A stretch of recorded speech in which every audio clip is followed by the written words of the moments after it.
In the middle of a crowded airport, I wanted to scream, but my voice betrayed me. My lips trembled, but no sound came out.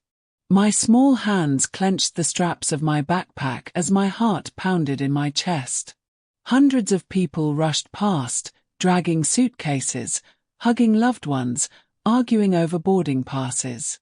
Nobody noticed me. Nobody heard me. Except him. A German shepherd in a police vest stopped dead in his tracks. His handler tugged the leash, but the dog wouldn't move. His eyes locked on me, like he knew. I gave the faintest signal. Just one small, desperate gesture. A signal no one else could have understood. And what that dog did next shocked everyone at JFK Airport. This is my story. And Shadow, the dog who saved my life. Please do make sure to subscribe and hit that notification bell to support us. My name is Lila. I was 9 years old that day, clutching my mother's scarf so tightly in my fist that my fingers turned white. My mom wasn't with me. A man was. A man I didn't know. He kept saying things like, "Don't talk. Don't cry. Just walk." His grip on my shoulder was tight. Too tight. My legs shook as I tried to keep up with his long strides. I wanted to scream for help, but my voice was gone, locked inside my chest like a secret I couldn't free. Then I saw him. The dog. Big, strong, and beautiful, with fur that shimmered like dark bronze under the fluorescent lights. His vest read, K9 Unit, Shadow. His police officer handler walked beside him, scanning the crowd casually. And then, Shadow looked right at me. For the first time since the nightmare began, I felt hope. My mom always taught me something strange. She said, if you're ever in danger, and you can't speak, use your hands. Silent signals can save you. So, I did. I curled my fingers twice, pressed my palm against my thigh, then pointed down. The sign meant one thing: help. I didn't know if the dog would understand. But Shadow's ears perked up instantly. His tail stiffened. And then, he lunged. The man gripping me cursed under his breath, yanking me forward. But Shadow barked so loud, the whole airport froze. Luggage wheels stopped. Coffee cups spilled. Heads turned. And then, chaos began.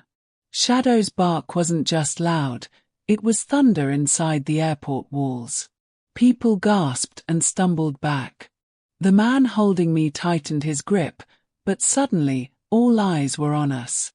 Easy, Shadow, the officer shouted, trying to restrain him. But Shadow wouldn't stop. His eyes burned into mine. He had understood.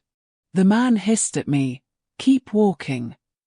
His voice shook now. I think he knew.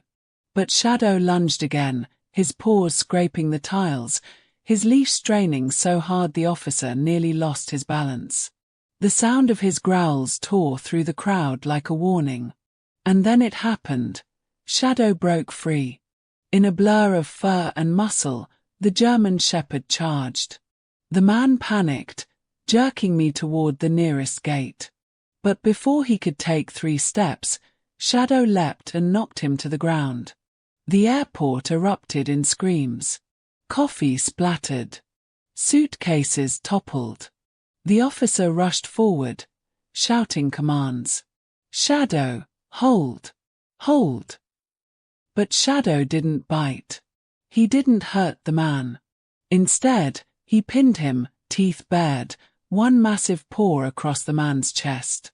His growl was enough to freeze the man in terror. And me. For the first time all day, I could breathe. Officers swarmed from everywhere. TSA agents, security, police. The man shouted, "You don't understand. She's my niece." I shook my head so fast it hurt. No. I finally found my voice, cracked but clear. I don't know him. The crowd gasped. Phones came up, recording. One officer knelt in front of me. Sweetheart, what's your name? Lila, I whispered. My knees shook. I pointed at the man. He took me. From the bathroom. I don't know him. The man's face turned red. He struggled against Shadow's weight. She's lying.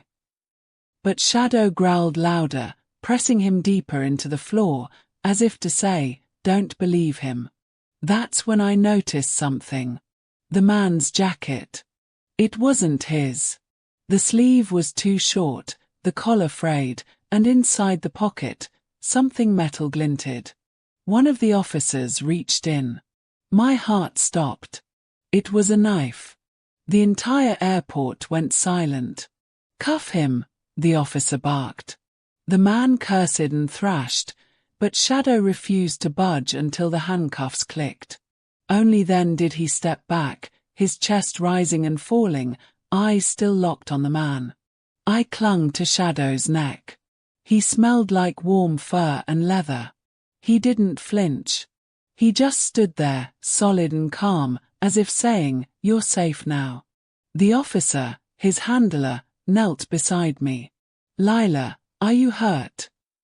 I shook my head. Tears blurred my vision. He saved me, I whispered, stroking Shadow's fur. I gave him the signal, and he knew. The handler looked stunned. Signal? What signal? I showed him, the curl of my fingers, the press of my palm, the point down. The silent cry my mom taught me. The officer swallowed hard. His voice broke. That's not even part of K9 training. He just understood you. Shadow wagged his tail once, then rested his head gently against my chest. And in that moment, the entire crowd, the hundreds of strangers who had been watching, erupted into applause. Later, in a quiet security room, I told the officers everything. How my mom had gone to get us food, how the man in the grey jacket grabbed me and whispered threats, how I couldn't scream because I was too scared. But the scariest part came when detectives checked his ID.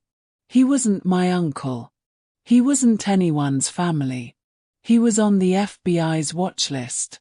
A man wanted for child trafficking. The air left my lungs when I heard it. My hands shook, but Shadow was beside me the whole time, lying at my feet, his big brown eyes never leaving me. The officer, his partner, put a hand on my shoulder. Lila, you saved yourself. You gave the signal. But Shadow listened. I buried my face in Shadow's fur. He's my hero. By the time my mom rushed into the room, tears streaming down her face, I was already wrapped in Shadow's warmth. She dropped to her knees, hugging me so tight I thought she'd never let go. You're safe, baby. You're safe, she kept whispering. And then, she looked at Shadow. Her voice cracked. Thank you. Shadow just wagged his tail, as if it was nothing. But it wasn't nothing. He had stopped a nightmare. He had saved me. When we finally left the airport, reporters were waiting. Cameras flashed. Everyone wanted to see the little girl and the dog who understood her silent cry for help. But for me, it wasn't about the cameras. Or the news. Or even the applause. It was about Shadow. Because sometimes, when the world is too loud to hear you, a dog's heart can listen better than any human's ever could. And that day, Shadow heard mine.